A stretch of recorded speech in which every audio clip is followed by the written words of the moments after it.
livro de Juízes, seu capítulo de número 6, os versículos 1 ao 6, 11 ao 14. Todos encontraram? Digam amém.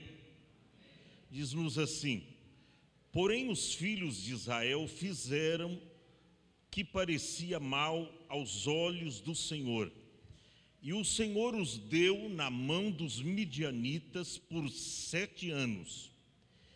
E prevalecendo a mão dos midianitas sobre Israel, fizeram os filhos de Israel para si, por causa dos midianitas, as covas que estão nos montes, e as cavernas, e as fortificações. Porque sucedia que, semeando Israel, subiam os midianitas e os amalequitas, e também os do Oriente contra eles subiam, e punham-se contra eles em campo, e destruíram a novidade da terra, até chegar a Gaza, e não deixavam mantimento em Israel, nem ovelhas, nem bois, nem jumentos, porque subiam com seus gados e tendas, vinham como gafanhotos. Era tanta a multidão que não se podiam contar, nem a eles, nem os seus camelos, e entravam na terra para a destruir. Verso 6: assim Israel empobreceu muito pela presença dos midianitas. Então os filhos de Israel clamaram ao Senhor. Verso 11: então o anjo do Senhor veio e assentou-se debaixo do carvalho que está em Ofra, que pertencia a Joás, abiezerita, e Gideão, seu filho, estava malhando trigo no lagar para o salvar dos midianitas. Então o anjo do Senhor lhe apareceu e lhe disse: o Senhor é contigo, varão valoroso. Mas Gideão lhe respondeu: ai, meu Senhor, se o Senhor é conosco, por que tudo isto nos sobreveio? E que é feito das tuas maravilhas que nossos pais nos contaram, dizendo: não nos fez o Senhor subir do Egito, porém agora o Senhor nos desamparou e nos deu na mão dos midianitas. Verso 14: então o Senhor olhou para ele e disse: vai nesta tua força e livrarás a Israel da mão dos midianitas. Porventura não te enviei eu? Diga amém e toma o seu assento em nome de Jesus. Nós temos um tema: Gideão, improvável, mas escolhido. Repita assim após mim: Gideão, improvável, mas escolhido. Nós estamos diante de um acontecimento extraordinário da Bíblia Sagrada. Fala sobre a servidão de Israel sob os midianitas, que eram inimigos ferrenhos do povo de Deus. E é uma história dramática e impressionante. Primeiro, pelo que Deus fez ao chamar um homem que era improvável, mas Deus o chamou para ser líder em sua tribo, em sua família, sendo ele o menor, e Deus usou a vida dele tremendamente. Mas também é extraordinária pelo modo que Deus fez o milagre para trazer a vitória para a nação de Israel. Eles usaram apenas uma buzina, um cântaro e uma tocha. Uma buzina, um cântaro e uma tocha. Não usaram espada, muito embora o número dos inimigos eram bem maior do que todo o povo, todos os homens de Manassés. Todavia, Deus fez um tremendo milagre, mas ele usou a vida de um homem improvável chamado Gideão.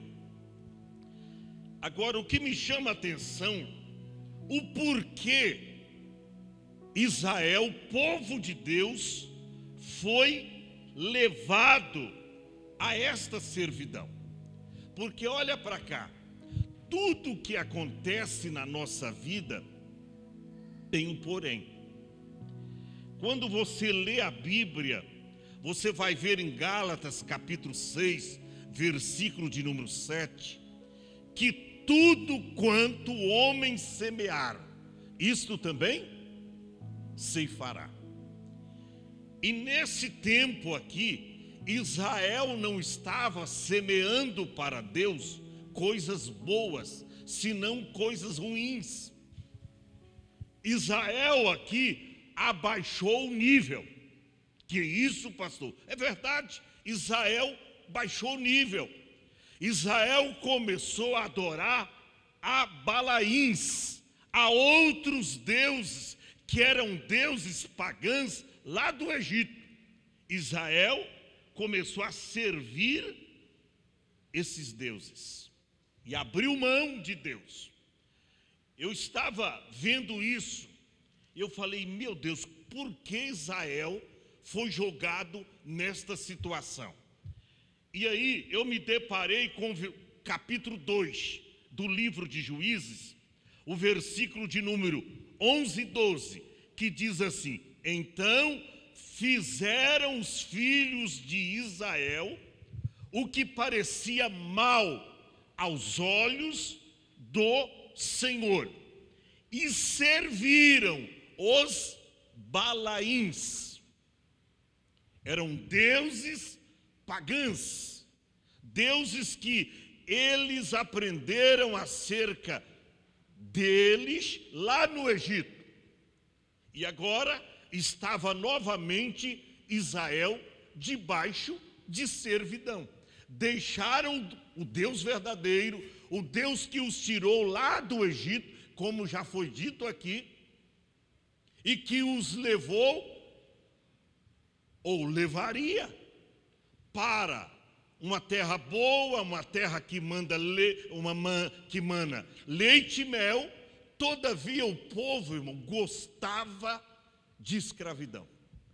Porque diz aqui que eles fizeram o que era mal aos olhos do Senhor. E o verso 12 é contundente. E deixaram o Senhor, Deus de seus pais, que os tirara da terra do Egito, e foram-se após outros deuses. Olha aí, dentre os deuses das gentes que haviam em redor deles na terra. E olha o que eles fizeram mais: e encurvaram-se a eles e provocaram a ira do Senhor. Quando eu leio a história do povo de Israel, eu fico impressionado.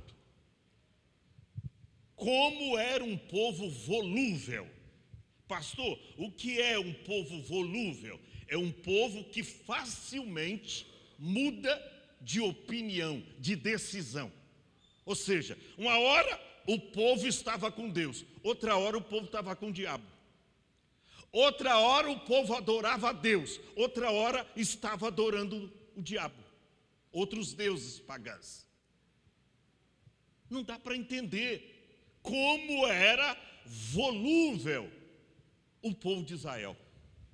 Eu só tenho uma resposta quando eu olho para a nossa presente geração. Aí eu digo, não é diferente não. Mudou-se os tempos, mas a mentalidade do povo hoje ainda é uma mentalidade de escravidão. Gente, o povo que foi liberto por Deus, tirado lá do Egito, agora diz aí, encurvaram-se diante de outros deuses, provocando a ira do Senhor. Pastor, mas não é uma única vez na Bíblia? Nananina não, capítulo 3 do livro de Juízes e o verso de número 7. E fizeram os filhos de Israel o que parecia mal aos olhos do Senhor. De novo, olha aí, capítulo 3, verso 7. E os filhos de Israel fizeram o que parecia mal aos olhos do Senhor e esqueceram do Senhor, o seu Deus, e serviram aos Balaíns e a Astarote. Olha aí, servindo outros deuses. E aí, provocando o quê? Verso 8. Então a ira do Senhor se acendeu contra Israel. E o que Deus fez? Vendeu o povo. Eu até grifei na minha Bíblia, e às vezes eu fico impressionado a forma de expressão. Deus vende o povo. Está vendo? Eu procurei nos originais o que significa isso. É Deus colocar o seu povo à mercê da vontade do inimigo para ser escravizado. É assim que os originais dizem. Deus vendeu o povo, ou seja, entregou o seu povo na mão dos seus inimigos. Isso é forte, mas é o que está escrito, que a ira do Senhor se acendeu contra Israel, e ele os vendeu em mão de Cusã, conforme está escrito aí, lá que era rei em Mesopotâmia. E os filhos de Israel serviram lá por quantos anos? 8 anos. Olha aí, 8 anos de escravidão. E aí, depois desses 8 anos, a Bíblia diz que Deus levantou Otiniel. Você vai ver aí nos versículos posteriores que Deus livra Israel, porque Deus levantou Otiniel, porque o povo clamou ao Senhor, e Otiniel foi para aquele povo um libertador. Deus deu livramento. Mas pastor, e aí? Daí para frente o povo melhorou? Nananina não. Capítulo de número 3, verso de número 12. Porém, os filhos de Israel tornaram, não é possível, irmão, em tão pouco tempo, o povo novamente fazendo o que era mal. Não é possível, não estou lendo isso na Bíblia, não é possível. Como é que um povo muda facilmente de decisão, de opinião assim? Aí diz, capítulo 3, verso 12. Porém os filhos de Israel tornaram a fazer o que parecia mal aos olhos do Senhor. O que Deus fez? Então o Senhor esforçou quem? O seu povo? Não, Eclon, rei inimigo de Israel, para afrontá-lo, para colocar sobre jugo. Por quê? Por causa da desobediência daquele povo. Gente, é muito forte isso aqui. Eles fazem novamente o que parecia mal aos olhos do Senhor, Então o Senhor esforçou a Eglon, rei dos Moabitas, contra Israel, porquanto fizeram o que é mal aos olhos do Senhor. E olha, Deus chamou até os amalequitas para se ajuntar aos moabitas, e no versículo 14 é contundente, diz assim: e os filhos de Israel serviram a Eglon, rei dos moabitas. Quantos anos? 18 anos. Olha como é que foi aumentando o negócio. E os anos de derrotas foram acumulando. 3 anos, depois 8 anos, agora 18 anos. E o negócio vai crescendo. E o povo numa ladeira. O povo só perdendo a presença. E olha, quando eu olho para a nossa geração hoje, eu fico assustado. Quantas pessoas que receberam tantas graças de Deus, tantas bênçãos, e a maior delas é a salvação, é a libertação através do poder do sangue de Jesus, irmão. E de volta está enfiando a cara no pecado, enfiando o fuicinho, né, como porco, na lama. Está enfiando lá o fuicinho na lama.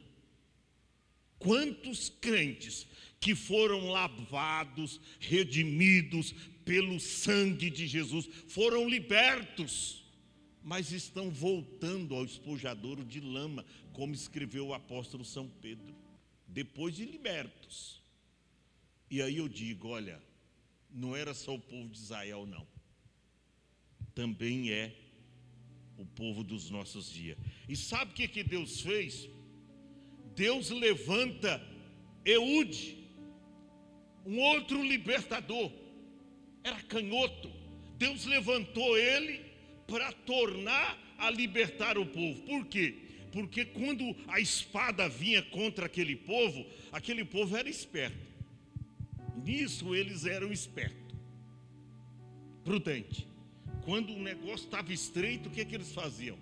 Eles se voltavam para Deus e eles clamavam ao Senhor de todo o seu coração.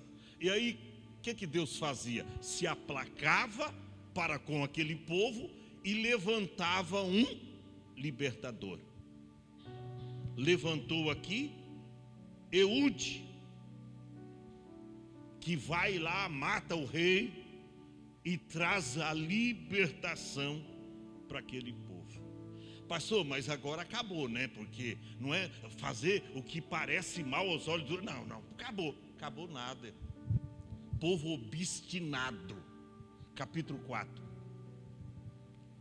verso 1. Porém, irmão, eu estou cansado de ler isso aqui na Bíblia.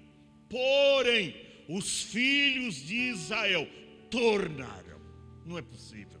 Parece que eu não estou lendo esses versículos tão seguidamente, repetidamente, em tempos diferentes. Porém, os filhos de Israel tornaram a fazer o que parecia mal aos olhos do Senhor, depois de falecer Eude. Está vendo? Morria o libertador, ou havia transferência de pastor, o povo caía na gandaia, ia para idolatria, porque antigamente era assim, o rei caía na idolatria, o povo ia tudo junto com o rei.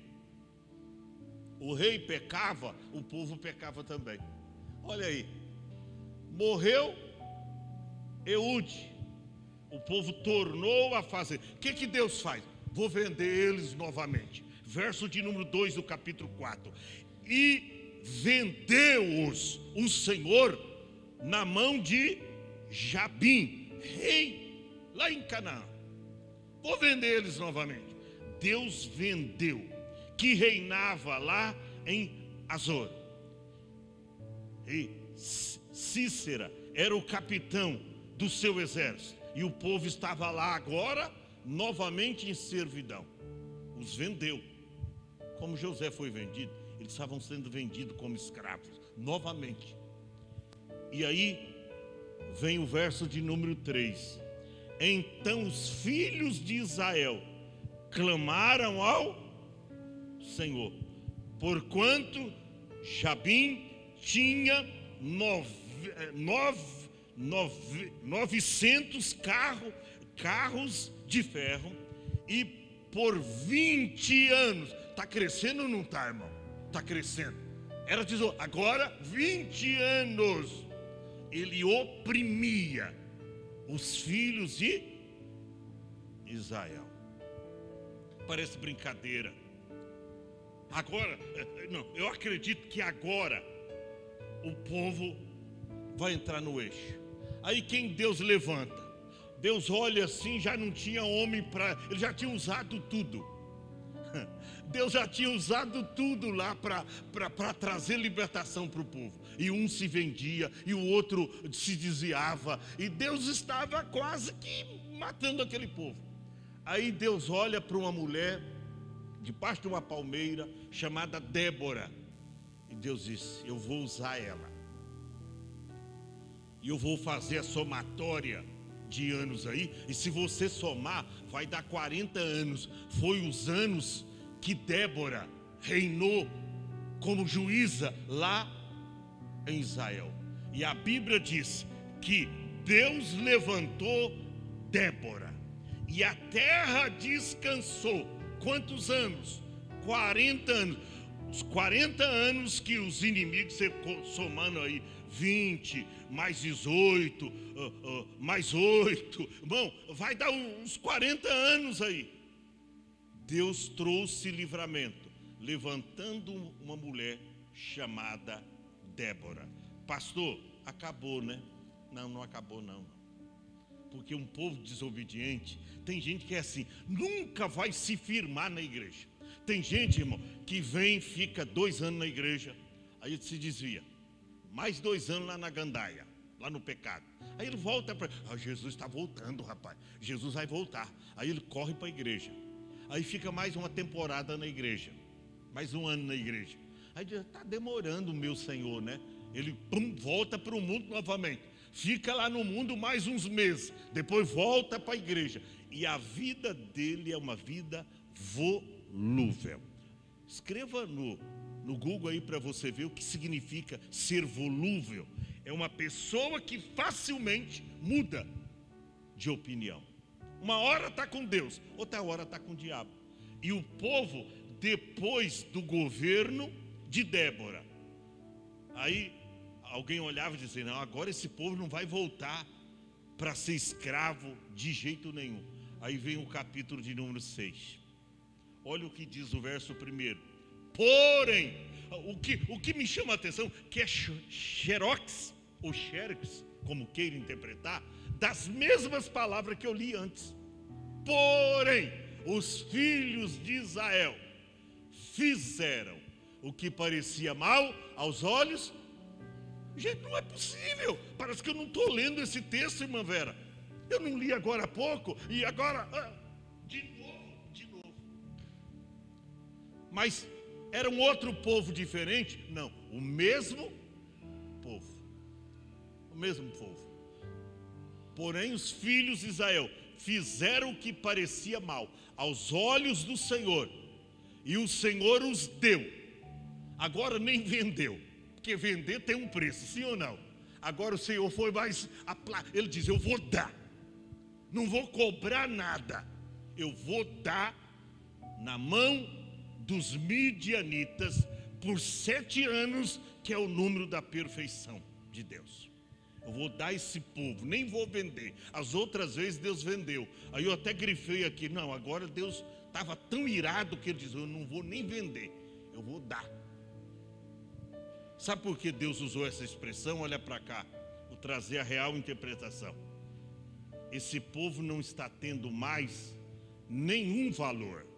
Antes ainda podia vender, tinha arrependimento, tinha coisas boas, mas agora não tem mais nada que presta.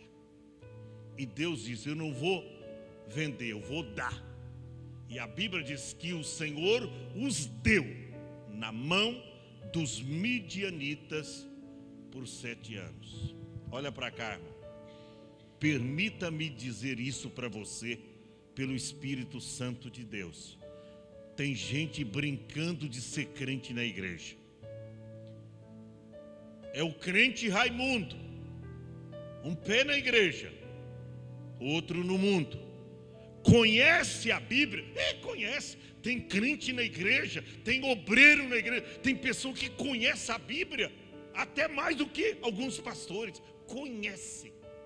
Mas o fato de você conhecer e não obedecer te trará condenação maior do que os ímpios e pecadores. Quer uma porção da Bíblia? Pedro escreveu dizendo: melhor não fora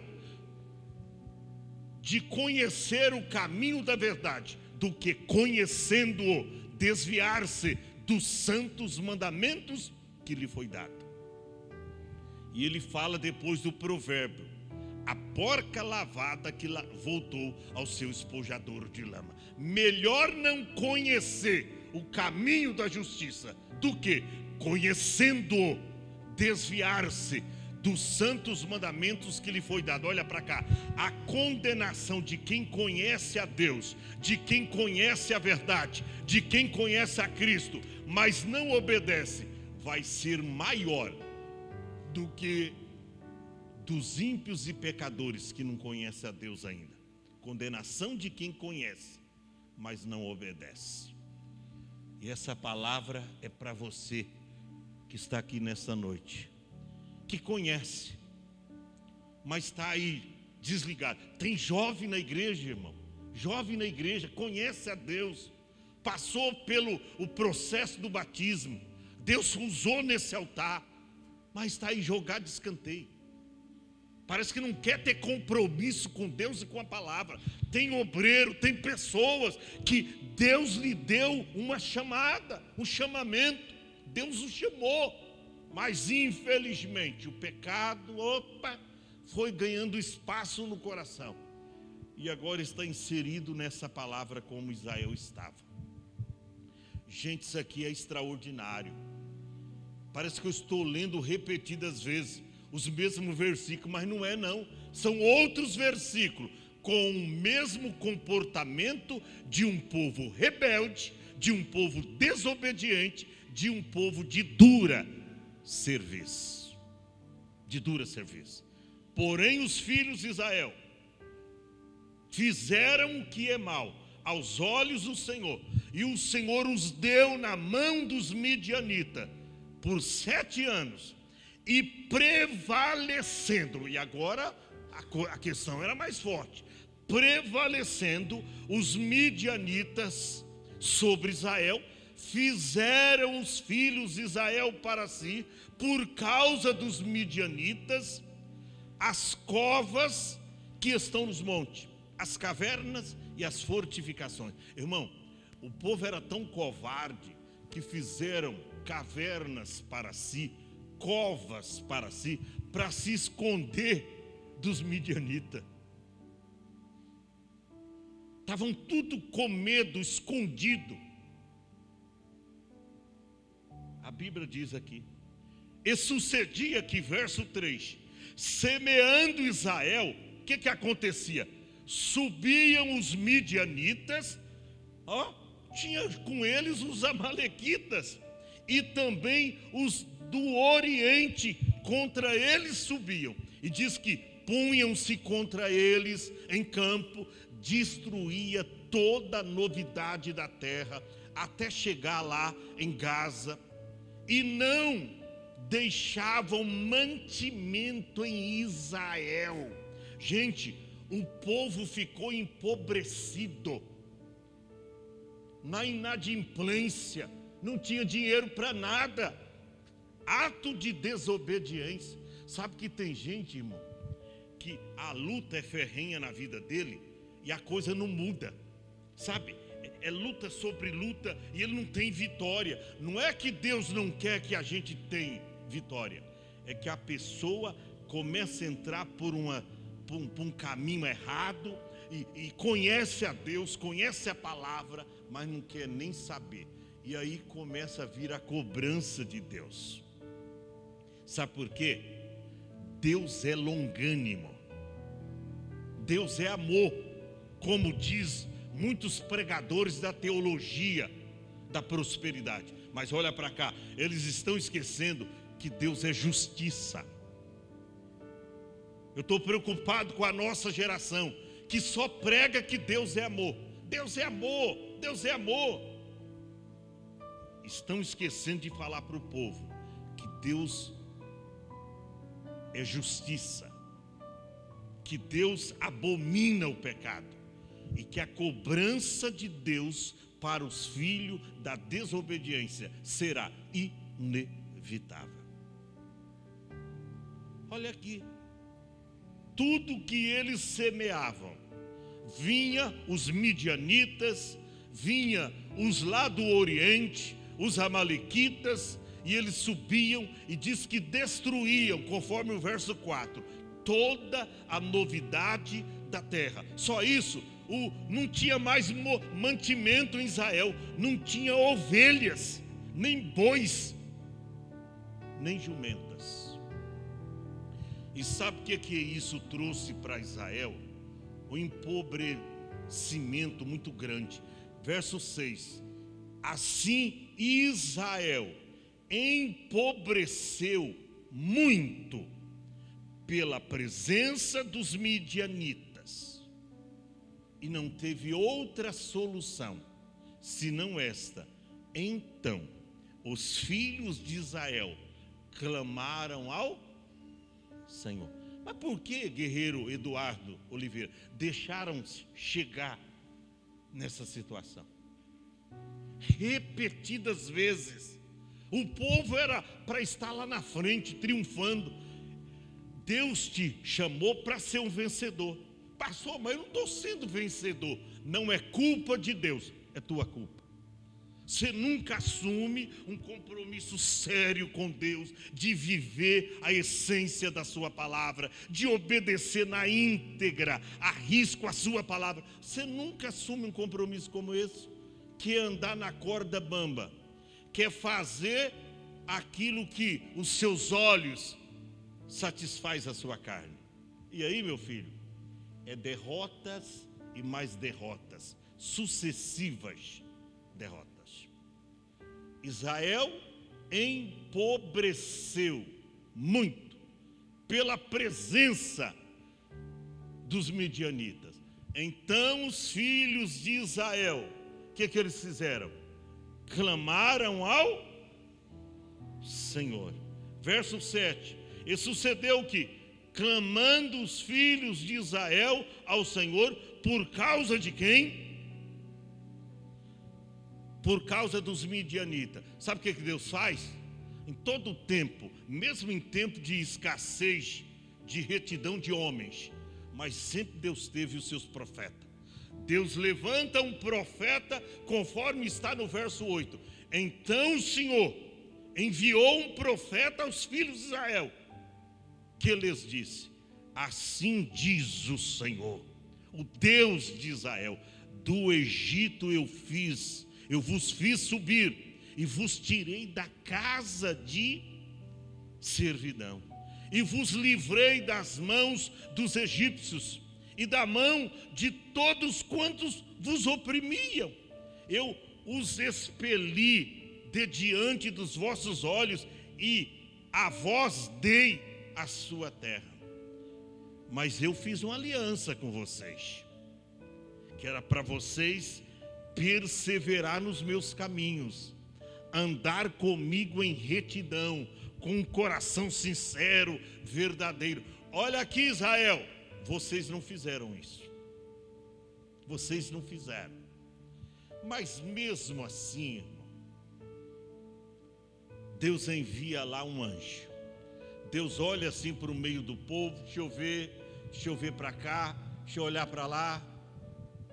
E dentre as 12 tribos, aí Deus acha lá a tribo de Manassés, que era a menor tribo. Quantos homens tinham na tribo de Manassés? Olha para cá, 32 mil homens só, a menor tribo. E aí, dentre a menor tribo, Deus encontra a menor família, que era a família de Gideão. E dentre a família de Gideão, Deus encontra o menor, que era Gideão. Oh, irmão, aí o nosso tema, Gideão, improvável, mas escolhido. Deus não escolhe os capacitados, mas Deus capacita aqueles a quem Ele chama. Deus olha e vê Gideão. Ele diz, Gideão está diferente. Enquanto os filhos de Israel estão com medo dos midianitas, estão refugiados lá nas cavernas, nas fortificações, nas covas, com medo. Eu estou vendo um que está malhando trigo no lagar. Nem a família dele acredita nele. Ele está só, mas ele está lá, trabalhando. Anjo, anjo, vai lá. Verso de número 11. Então o anjo do Senhor veio e assentou-se debaixo do carvalho que está em Ofra. Eu penso assim, irmão, isso é pensamento meu, não está escrito. Eu acho que o anjo disse, isso aqui é o anjo do Senhor, o próprio Deus. Eu disse, eu vou descer. E Deus desceu e assentou lá debaixo do carvalho. Deus assentou lá. Vou sentar debaixo dessa árvore aqui. Deixa eu ver aqui o que está acontecendo. Aí ele olha, não vê nenhum dos filhos de Israel, mas ele olha em direção do lagar. Ele vê um homem chamado Gideão, que diz a Bíblia que ele era filho de Joás, abiezerita, que estava malhando trigo no lagar, para salvar aqueles trigos dos midianitas. Deus, opa, é por aqui. Eu vou chamar esse homem. E é interessante, irmão, que Deus vai falar com esse homem. Olha para cá. A tribo de Manassés, a menor dentre todas, dentre todos os homens, a família de Gideão era a menor família. E dentre a família de Gideão, ele era o menor de todos os seus irmãos. Aí Deus olha lá e vê Gideão. E a Bíblia diz no verso de número 12: então o anjo do Senhor lhe apareceu e lhe disse: o Senhor é contigo, varão valoroso. Eu fico pensando, que coisa tremenda. O anjo chega para ele e diz assim: o Senhor é contigo, varão valoroso. Gideão de cá retruca. Você está pensando que isso aqui é como se alguém saindo de casa encontra o vizinho e diz, opa, de uma forma cordial: bom dia, vizinho, como é que vai? Tudo bem? Dormiu bem à noite? Isso aqui não é uma argumentação de um encontro de pessoas, de amigos, não. Isso aqui era coisa rara. Era o próprio Deus que desceu para dar livramento para o povo. Veja bem, eu penso assim, que quando o anjo fala, o Senhor é contigo, varão valoroso, Gideão retruca: o Senhor é conosco? Não é não. Não é não. Se o Senhor fosse conosco, a gente não estaria em servidão dos midianitas. Se o Senhor fosse com a gente, não estaria acontecendo isso conosco. Se o Senhor fosse com a gente, a gente tinha a unção de Moisés, a unção de operar milagres. Se o Senhor fosse com a gente tinha a geração da conquista de Josué. Se o Senhor fosse com a gente, haveria batismo com o Espírito Santo em abundância, havia salvação, libertação. O Senhor não é com a gente, não. Irmão, Gideão retrucou o anjo. Você já pensou, irmão, a petulância de Gideão? Mas olha para cá, isso aqui é a atitude de um não covarde. Isso aqui é a atitude de um não conformado, de um inconformado. Isso aqui é a atitude de um inconformado. Todo mundo está se escondendo. Todo mundo está se escondendo. Mas Gideão estava malhando trigo no lagar. Não se malha trigo no lagar. Ele estava no lugar errado. Mas o lugar pode estar errado e você fazendo as coisas certas. O lugar pode não ser apropriado. Não se malha trigo no lagar. Mas ele estava fazendo a coisa certa. E aí ele retruca. Eu nunca vi, irmão, o próprio Deus em forma de anjo. E agora Gideão retrucando. Não, o Senhor não é conosco não. Porque tudo isso nos sobreveio, verso 13. E o que é feito de todas as suas maravilhas que nos contaram os nossos pais, dizendo: não nos fez o Senhor subir do Egito. Porém agora o Senhor nos desamparou e nos deu nas mãos dos midianitas. Olha a posição de um inconformado. Aleluia. É improvável, mas é escolhido e inconformado. Todos os homens estavam fugindo. Gideão estava ali, tentando assegurar para o povo aquele pouquinho, porque era pouco que ele estava ali conservando, era pouco trigo que ele estava malhando ali no lagar, que era o lugar onde esmaga as uvas, mas ele estava usando o terreirão ali como trigo, para salvar aquele pouco que tinha, que a família tinha, das mãos dos midianitas. Eu fico pensando a qualidade de Gideão, irmão. Porque primeiro Gideão, ele tinha pelo menos 7 características. Quantas características? 7. Gideão, ele era humilde. Segundo, Gideão, ele tinha espiritualidade. Porque veja, o anjo apareceu para Gideão.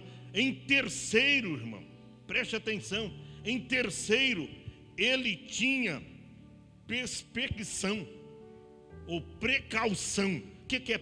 Ele estava ali tentando salvar o pouquinho que tinha de trigo dos midianitas. Ele tinha precaução. Em quarto lugar, ele era obediente. Em quinto lugar, ele tinha inspiração divina. Em sexto lugar, Gideão tinha comunhão com Deus. E em sétimo lugar, Gideão, ele era leal a Deus. Que coisa extraordinária. Isso era Gideão. Então por isso que ele retruca. Irmão, você já pensou você responder ao anjo do Senhor falando uns negócios desses? Mas Deus olhou para ele e disse: varão, você está certo naquilo que você está falando. Você só esqueceu um detalhe, que eu não estou operando as maravilhas que eu fiz lá do Egito e que eu operei para os vossos pais, porque os vossos pais, a nação de Israel, entrou pelo caminho da desobediência. Mas eu vim para te escolher, para tirar o meu povo desta servidão das mãos dos midianitas. Gente, isso aqui eu fico maravilhado. Por quê? Porque o pecado, ele é uma ruptura da nossa relação com Deus. O pecado é uma ruptura da nossa relação com Deus. Ou seja, o pecado, irmão, é uma violação de um um preceito religioso de sobrevivência e de obediência a qualquer norma, tá? Ou preceito determinado por Deus. Só que o povo aqui enveredou pelo caminho da desobediência. E aí Deus usa Gideão para libertar o seu povo. Quando Deus fala com Gideão, olha a resposta de Gideão.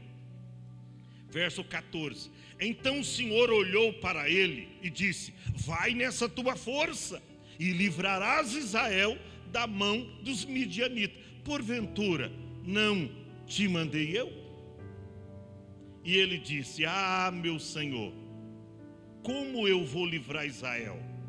Eis que a minha família é a mais pobre em Manassés, e eu sou o menor da minha casa. Senhor, eu sou improvável para esse cargo que o Senhor quer dar. Eu sou improvável. Olha para cá.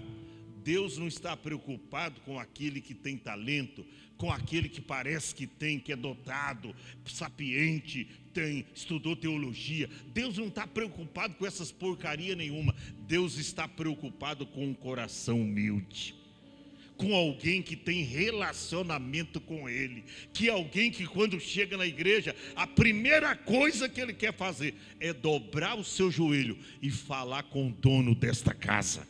Deus está preocupado com pessoas que têm comunhão com Ele.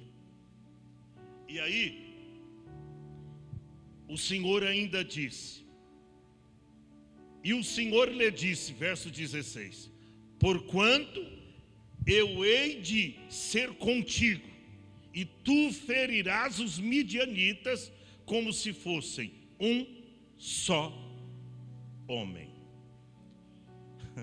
Isso aqui é tremendo. Como é que Deus ia fazer isso, irmão? A nação de Israel, ela foi sistematicamente saqueada por 7 anos pelos midianitas. Olha para cá, a qualidade de vida desse povo caiu muito. Tanto é que diz que Israel empobreceu muito. Ou seja, a qualidade de vida é a mesma coisa você comer picanha, comer filé mignon, você comer só comida boa. Aí você vai lá na fila para comer a comida de R$1 que o governo dá. Você vê o nível. Você entra só em restaurantes bons, só come coisa boa. Mas agora não tem mais dinheiro. Aí você vai lá na fila, junta com os mendigos lá, os moradores de rua, para comer a R$1. E tem hora que você diz: você me empresta R$1 aí? E até o mendigo que tem que pediu para alguém te empresta, porque você empobreceu. Tem gente que Deus me manda dizer, na vida espiritual, ele está completamente pobre. Eu vou finalizar contando aqui para vocês o que aconteceu. A Bíblia nos mostra que o exército dos midianitas tinha 135 mil homens. Quantos mil homens que tinha? 135 mil homens. O exército de Gideão era de 32 mil homens. Olha para cá. Deus diz: você vai vencer os midianitas, você vai ferir os midianitas como se fosse um só homem. É o que está no verso de número 16. Mas como pode? 32 mil para 135 mil. Se você fizer as contas aí, você vai ver que nessas condições, cada homem de Gideão, cada guerreiro, cada soldado, tinha que matar 4,21 homens. Ou seja, quais 4,5 homens?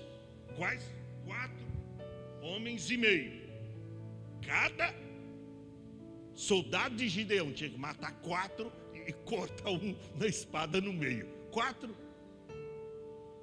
3,5. Aí Deus olha, diz: Gideão, dê um brado aí para esse povo.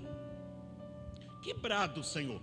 Diga assim, grita para esse povo: covarde e medrosos, que volte. Quando Gideão, irmã Vera, fez essa pregação, a Bíblia diz que voltaram quantos? 22 mil. Eu acho que Gideão ficou: mas por que eu fui pregar essa mensagem que Deus me deu? A igreja estava cheia, eu tinha 32 mil homens.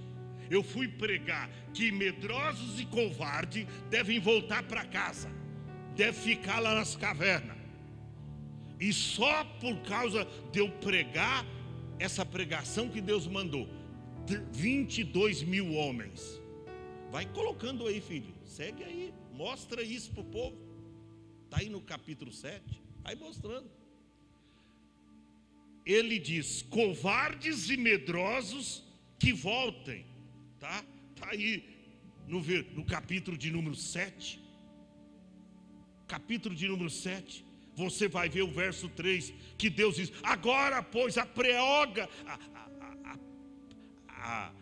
prega aos ouvidos do povo: quem for covarde e medroso, que volte para sua casa apressadamente, lá para as montanhas de Gileade.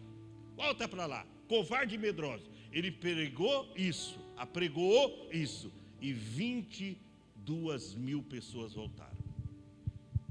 Irmão, se estava difícil, ficou ainda mais complicado. Sabe por quê? Porque agora, fazendo as contas, sobraram 10 mil.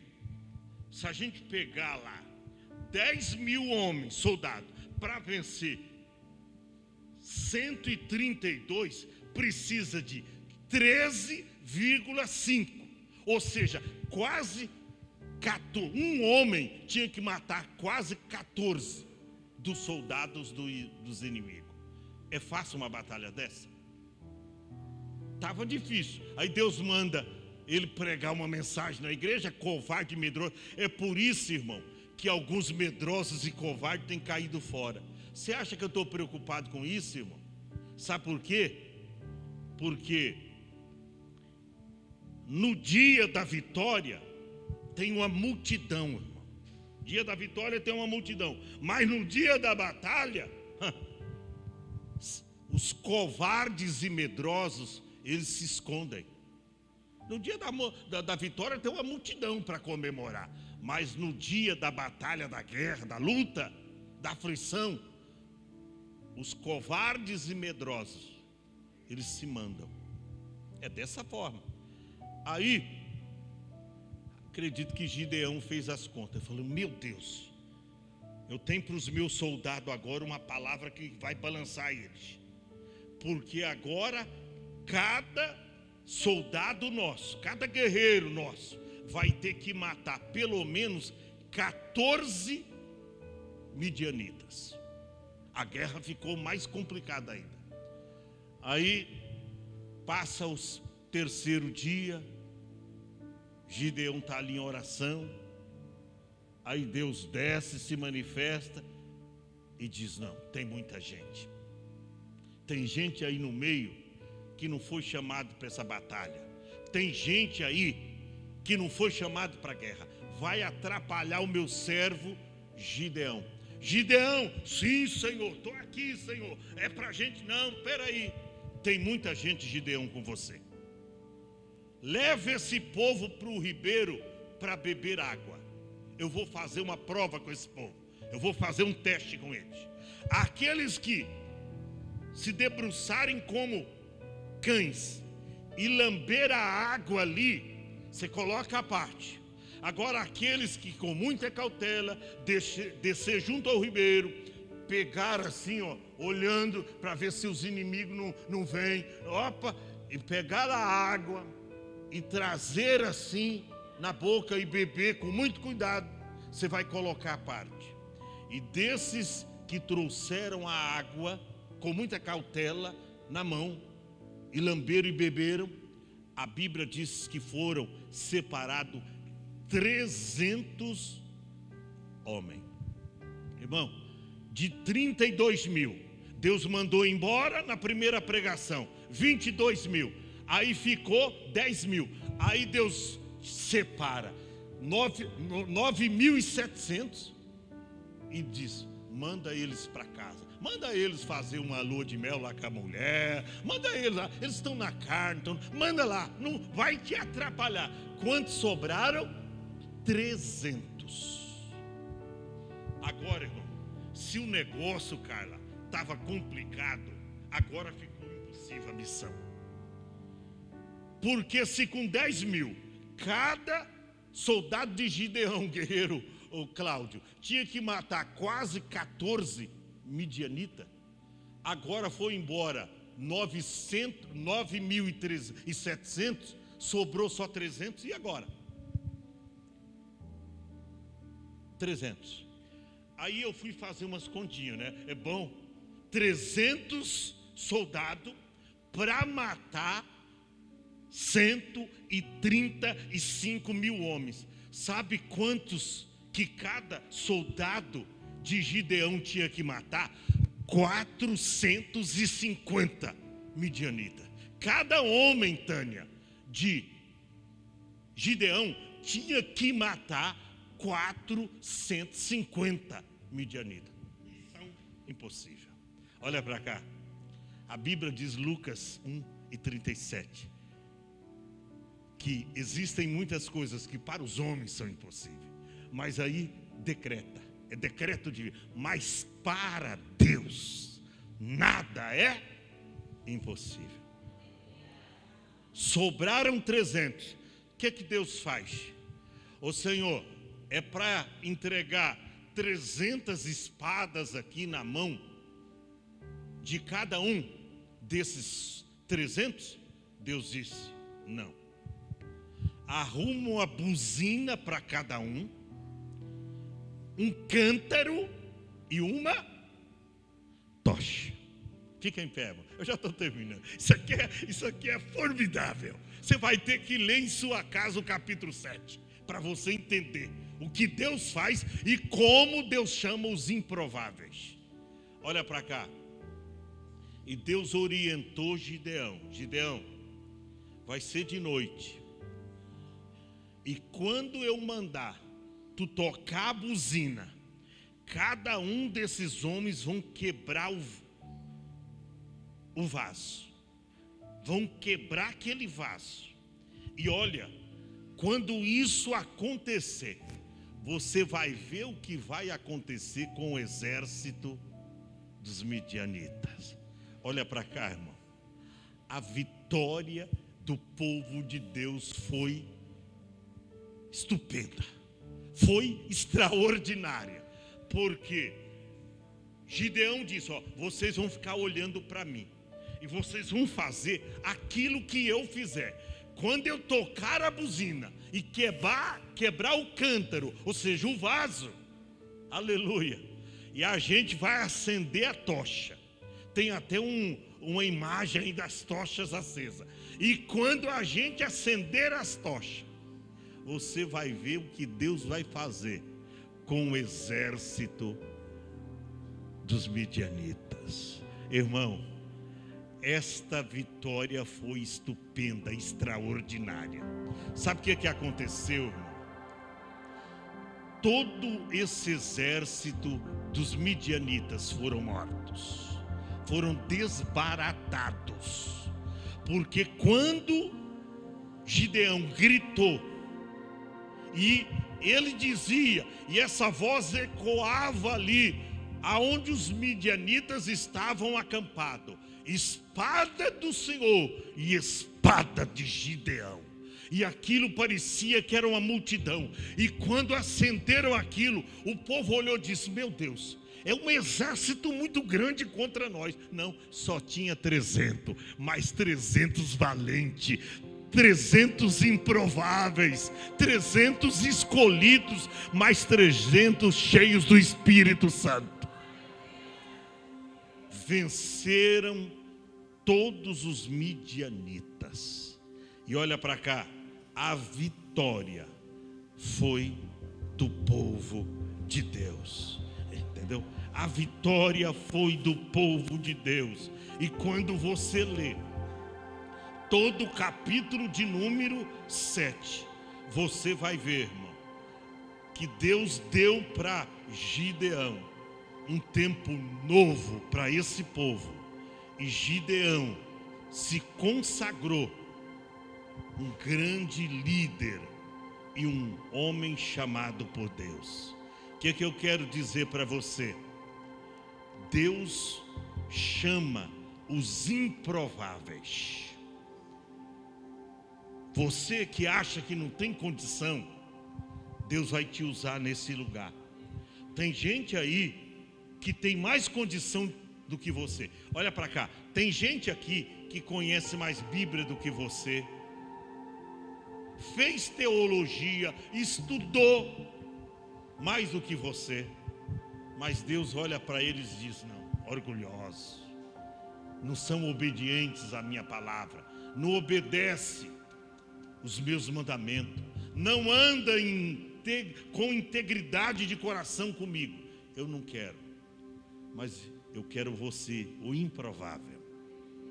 Você que não sabe nem falar direito, você que não tem sapiência, que não tem conhecimento, que não é douto, eu vou usar a sua vida para libertar muitos aí fora da servidão do pecado. Você crê nisso, irmão? Nós vamos cantar um louvor para Deus. Mas eu gostaria, igreja, tem muita gente aqui, venham todos para frente, venham todos para frente. Eu quero orar com você aqui diante do altar. Você que quer ser um instrumento para Deus te usar. É a geração dos improváveis. É a geração daqueles que querem se colocar nas mãos de Deus para ser usado. Venha para cá, irmão, pode vir, deixa de brincadeira. Vem diante do altar, pode vir mais próxima. Venha. Se é para vir, venha diante do altar mesmo. Eu sempre digo, altar não toma, altar devolve. Ana trouxe ali Samuel. O Senhor diz: não, leva para o povo.